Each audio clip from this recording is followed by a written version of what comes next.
बिस्मिल्लाहिर्रहमानिर्रहीम, अस्सलाम वालेकुम। वेलकम टू माय चैनल दावत इस्लाम। मैं हूं आपका दोस्त शफकत अली ऑफिशियल।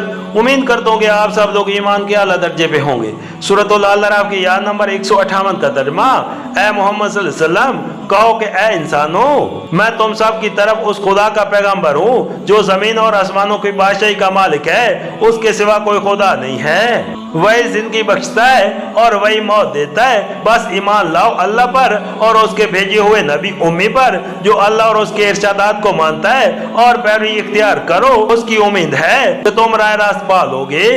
सूरह अल-अराफ की आयत नंबर 159 का तर्जुमा, मूसा की कौम में एक गिरोह ऐसा भी था जो हक के मुताबिक हिदायत करता और हकी के मुताबिक इंसाफ करता था।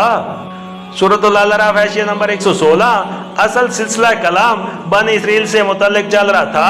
बीच में मौके की मुतासबत से रिसालत मुहम्मदी पर ईमान लाने वालों की दावत बतौर जुमला मुतरसा आ गई। अब फिर तकरीर का रुख उसी मजमून की तरफ फिर रहा है जो पिछले कई रुकों से बयान हो रहा है। सूरह अल-अराफ हाशिया नंबर 117। बेशतर मुतरजमीन ने इस आयत का तर्जुमा यूं किया है कि मूसा की कौम में एक गिरोह ऐसा है जो हक के मुताबिक हिदायत और इंसाफ करता है। यानी उनके नजदीक उस आयत में बनी इसराइल की वो इखलाकी और ज़हनी हालत बयान की गई है जो नज़ूल कुरान के वक्त थी।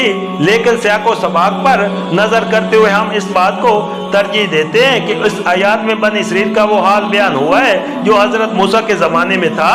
और इससे मुद्दा ये ज़ाहिर करना है कि जब उस कौम में गोया साला परस्ती के जुर्म का इर्तिकाब किया गया और हजरत हक की तरफ से उस पर गिरफ्त हुई, तो उस वक्त सारी कौम बिगड़ी हुई न थी, बल्कि उसमें एक अच्छा खासा साले आंसर मौजूद था।